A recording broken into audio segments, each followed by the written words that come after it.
You're listening to the Cyberwire Network, powered by N2K.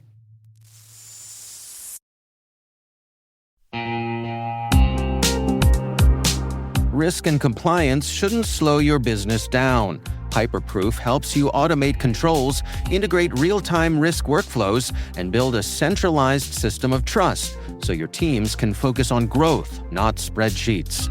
From faster audits to stronger stakeholder confidence, HyperProof gives you the business advantage of smarter compliance. Visit www.hyperproof.io to see how leading teams are transforming their GRC programs.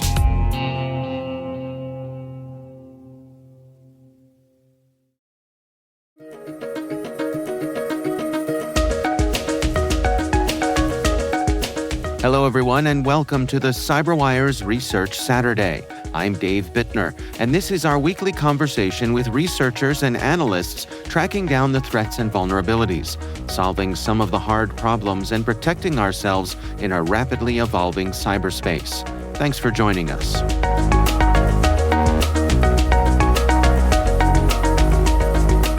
And as we kind of evaluated it more and more, it's started to become clear that it looks like the activity that is, the KV.NET side likely may be a different actor or an actor working in direct support of Volt Typhoon, but it's a likely a different set of hands-on keyboard operators than those who are actually living off the land against high-value targets. That's Silas Cutler, Principal Security Researcher at Censys. The research we're discussing today is titled, Will the Real Volt Typhoon Please Stand Up?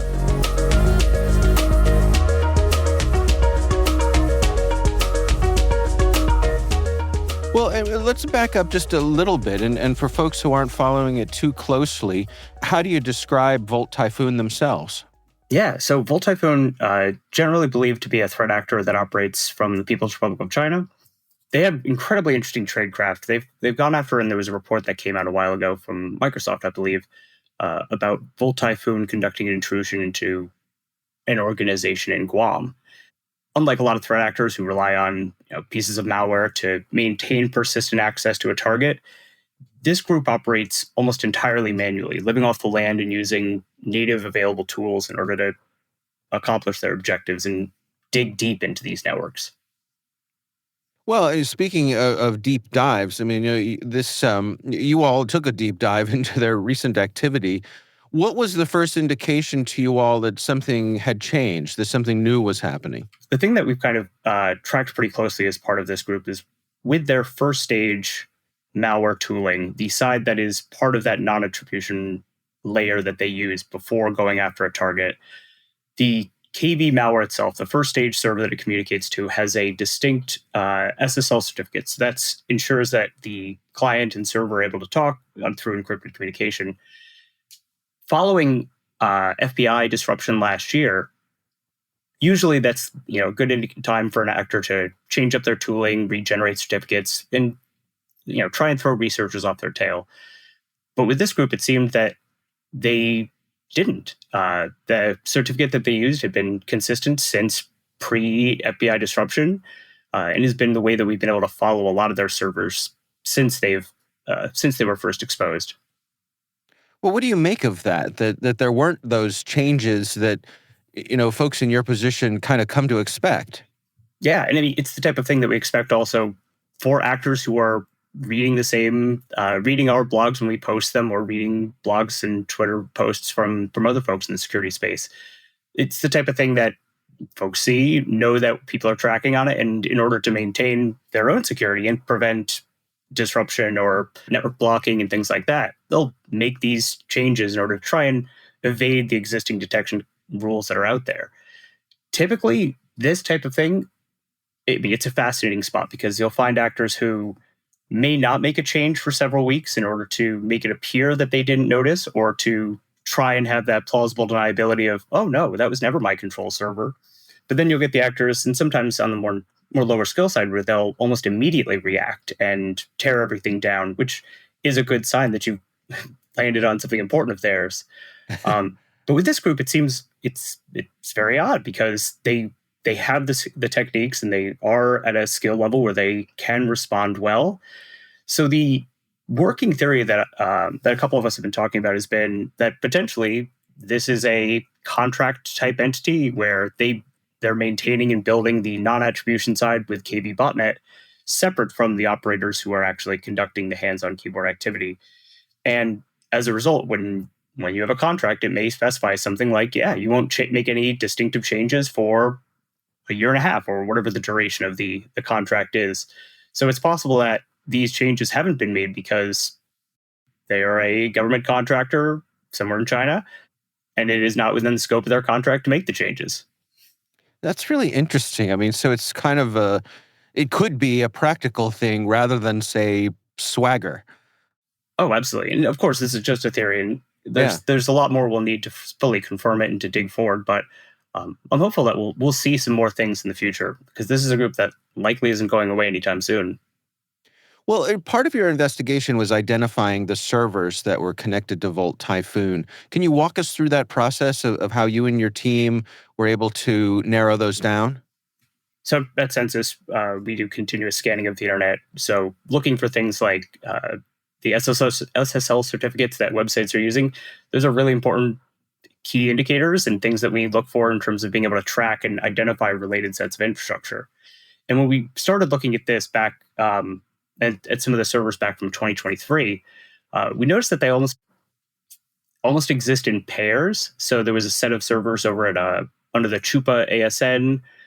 We saw in December those servers were shut down, and it looks like they migrated over to DigitalOcean. And then finally, in December, hopping once again back to Chupa. So a lot of the way we've been watching it is through essentially the outer hallmarks of what their control servers look like and what services they expose, and what and sort of, you can think of it almost like their externally facing fingerprint on the internet. Yeah, I mean, for folks who are interested in this kind of research, can you give us some insights as to, like, what are the things that you can glean from these sorts of observations, and what, on the other hand, what stays opaque to you? Oh, so there's a lot of things that are really cool in the space, and some of these things are what got me really interested in scanning initially. Hmm. So not necessarily in the case of Volt Typhoon here, but when we start looking at the external fingerprints of what attackers' infrastructure looks like on the internet, there's things that we can normally find fairly easily. Things like Cobalt Strike, a lot of the open source control server frameworks like Sliver, and infrastructure is expensive. So actors run multiple services. Sometimes we'll see Cobalt Strike and Metasploit running on the same server. And then there's cases where actors make mistakes like everyone else, and they leave a web directory exposed containing tools that they were intending only to be downloaded by infected systems as part of an automated process. And so from our visibility, we're able to see a lot of these really cool structures of how attackers set up their infrastructure, and at times where they start to make mistakes, which give us incredible visibility into how some of those things are structured. The challenge, of course, is there's much that we can't see. So things are behind firewalls within internal networks. So the actual who's connecting to control servers, that's often something that we don't necessarily see from our visibility, but we can at least help to find where to go looking for organizations that are looking to protect against this. Yeah. While you all were in the depths of this research, was there anything that popped up that was unexpected or surprising? Anything that really stood out to you? So one of the things that I noted pretty early on was, it looks like for a lot of the KB first stage control servers, they were hosting these primarily within the US. So they were relying on US providers, which I can understand, and I can theorize on some reasons why they might do that from, say, an operational security perspective, potentially worrying that if they place their servers in a foreign country, that all of this traffic may end up as a signal to that something suspicious is going on, potentially enabling government, like the U.S. government, to use national security controls against it. So it was interesting to see at least that level of potential forethought into where they're placing their control servers.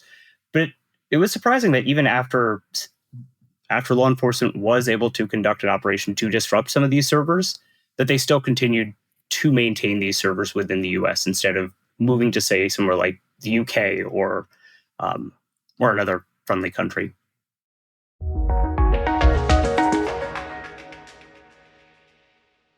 We'll be right back. Did you know Active Directory is targeted in 9 out of 10 cyber attacks? Once attackers get in, they can take control of your entire network.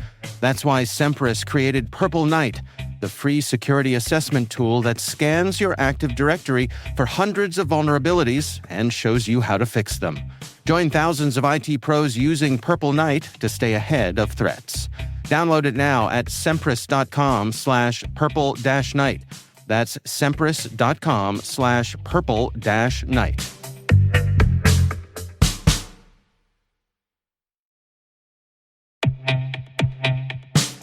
And now a word from our sponsor, SpyCloud. Identity is the new battleground, and attackers are exploiting stolen identities to infiltrate your organization. Traditional defenses can't keep up. SpyCloud's holistic identity threat protection helps security teams uncover and automatically remediate hidden exposures across your users, from breaches, malware, and phishing to neutralize identity-based threats like account takeover, fraud, and ransomware. Don't let invisible threats compromise your business. Get your free corporate darknet exposure report at spycloud.com/cyberwire and see what attackers already know. That's spycloud.com/cyberwire.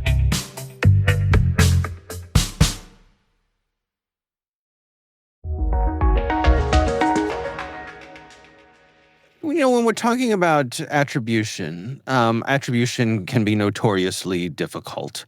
What's your level of confidence that these activities are indeed Volt Typhoon? Yeah, that's a great question. So I like to say that all threat intelligence is iterative. So inherently, the findings that we have are built on the findings of others. A lot of the information that we have about Volt Typhoon, and I can't say enough good things about the research team at Lumen. They've done incredible work on detailing a number of different campaigns from the KB botnet, and looking at a number of the sort of different sub-botnets within it and how those operate. So a lot of our analysis building upon things from Lumen, and then before that, things from Microsoft. So as we've all continued to look at these things, there's been distinctive overlaps in terms of tradecraft that we're seeing from other groups, groups like Flax Typhoon and Salt Typhoon, where they're using similar sets of sort of like operational designs. So using these non-attribution networks built on exploitation of vulnerable SOHO devices, vulnerable VPN devices to use as hop points in order to move against their actual targets. And while that's not necessarily an exclusive to China theme, it is one that has been really interesting to watch develop as part of their offensive ecosystem over the past year.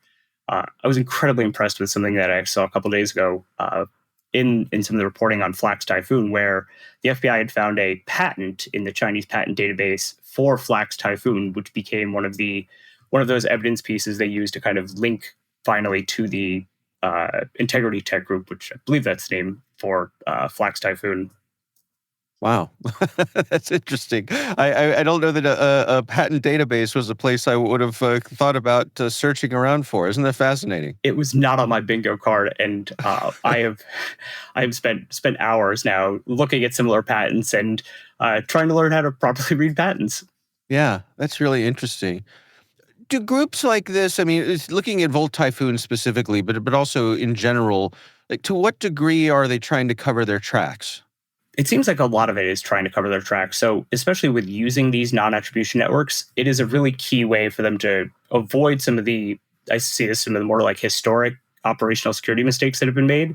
When I first started doing threat intelligence research, I worked with a gentleman named Joe Stewart from SecureWorks, and he had just put out a blog post on something called HTRAN, which was a proxy tool that had a unfortunate vulnerability in it, for lack of a better description, where similar type setup where an attacker would be able to set up HTRAN potentially on a US server, route infected systems to call back to that US server, and then it would redirect the traffic behind the scenes to wherever they were in China.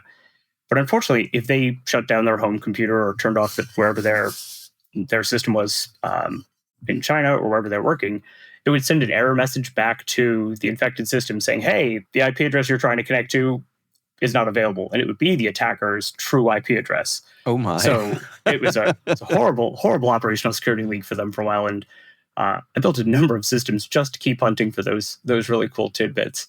But using something like this, where they're moving to breaching VPN appliances and Soho routers as a means of building out these networks, show a lot more operational maturity and something that is a time-tested practice and something that is a little bit more resilient to a lot of the mistakes of the past. It still carries risk because they're using sort of a common tool, this being KB Botnet, across these devices. So there is the linkage of being able to say it's likely a common party all using these things, but it still avoids some of the traditional pitfalls. To what degree do you think folks, and I'm thinking of business leaders here, should they be concerned about Volt Typhoon? Is this a nation-state espionage concern, or to what degree does it trickle down to the day-to-day thoughts of someone who's running an organization?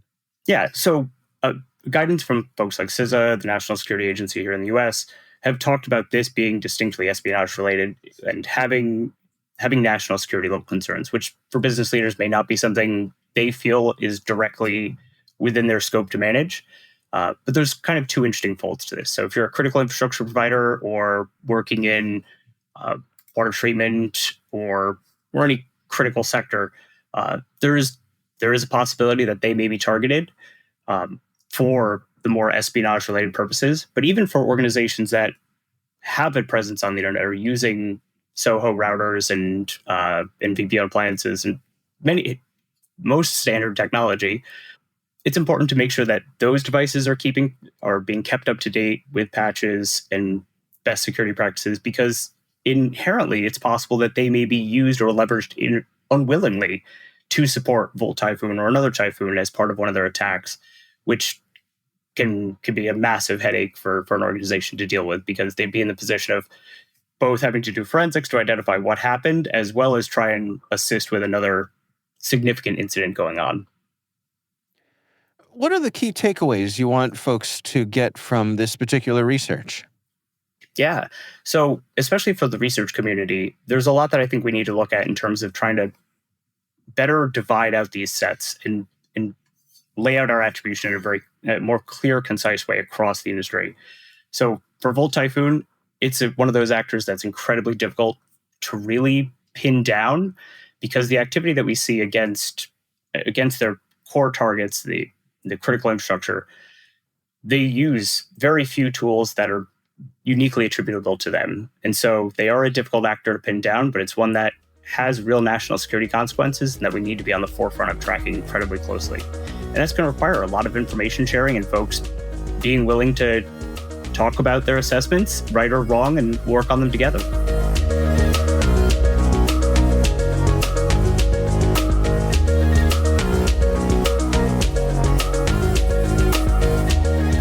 Our thanks to Silas Cutler from Censys for joining us. The research is titled, "Will the Real Volt Typhoon Please Stand Up?"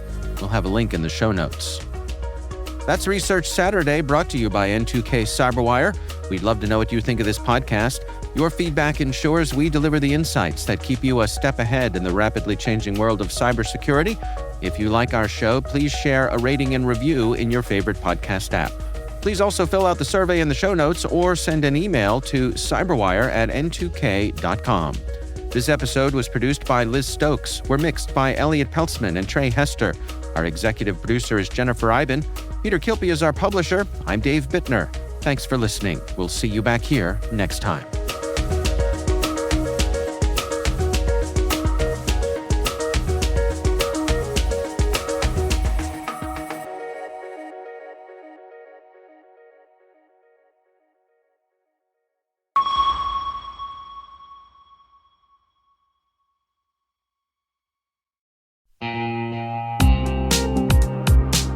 Hey everybody, Dave here.